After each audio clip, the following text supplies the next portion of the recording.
Hello दोस्तों, आज हम पिन डायग्राम ऑफ 8086 को लर्न करेंगे बाई ट्रिक के द्वारा। ये ट्रिक एक स्टोरी है। जब भी हम कोई चीज़ ट्रिक या स्टोरी के थ्रू समझते हैं तो हमें वो जल्दी याद होता है एग्जाम को देखते हुए। तो मैंने आज ये ट्रिक स्टोरी बनाई है। तो हम जानते हैं कि कोई भी पिन डायग्राम हो वो 40 पिनों से मिलकर बना होता है। तो इस पिन डायग्राम में जो पहला पिन है वो GND है। तो GND एक लड़के का नाम है इस स्टोरी में।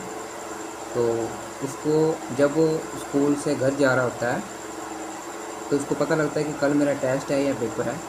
तो घबराहट हो जाती है क्योंकि उसने ना तो तैयारी की हुई होती है ना उसकी कोई प्रिपरेशन होती है। तो इस घबराहट के चक्कर में वो अपने घर का एड्रेस भूल जाता है। तो एड्रेस नंबर 14 पे जाकर देखता है तो फिर भी उसका घर नहीं मिलता। एड्रेस 13 पे देखता है फिर भी उसका घर नहीं मिलता। इसी तरह वो एड्रेस पे जाता रहता है फिर भी उसका घर नहीं मिलता। वो एड्रेस 0 पे पहुंच जाता है फिर भी उसका घर नहीं मिलता। तो कुछ देर बाद वो आगे जाता है तो एक NMI होता है, नंबर प्लेट उस पर उसका नाम लिखा होता है।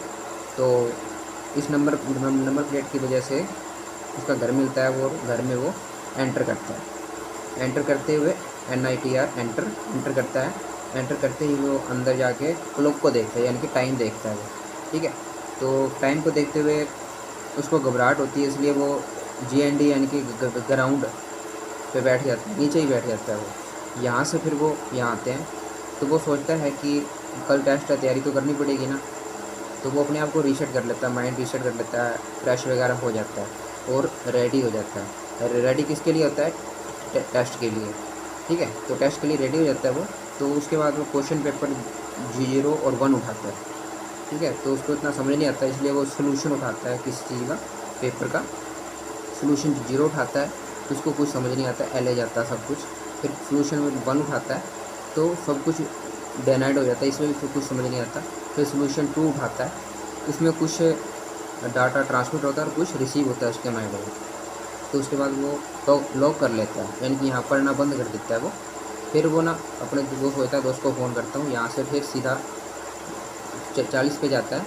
तो वो फ़ोन उठाता है और दोस्त का नंबर फटाफट यानी कि BCC नंबर सर्च करके दोस्त को फ़ोन करता है, जो कि एड्रेस नंबर 15 पे रहता है, उसको फ़ोन करता है। तो उसको भी कोई सोल्यूशन नहीं पता होता।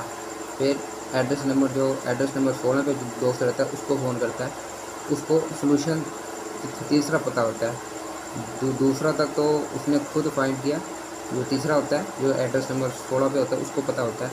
इसी तरह वो 17 पे फ़ोन करता है तो सोल्यूशन 4 पता होता है, 18 पे फ़ोन करता है तो सोल्यूशन 5 पता होता है, 19 पे फ़ोन करता है तो सोल्यूशन 6 पता होता है। इसके बाद वो BHE बहुत खुश होता है वो।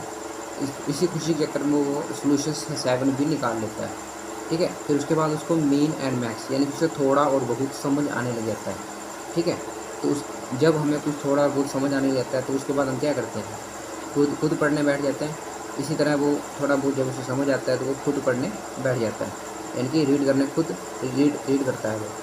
ठीक है, तो रीड करते हुए जब उसका कल एग्ज़ाम होता है तो वो जो एग्ज़ाम होते हैं उसके GT0 और GT1 जो यानी कि ये दोनों एग्ज़ाम है उसको क्लियर कर लेते हैं। तो ये हमारी थी स्टोरी छोटी सी। आई होप ये आप स्टोरी आपको समझ आई होगी। तो ये इस तरीके से आप लर्न कर सकते हैं। Thank you.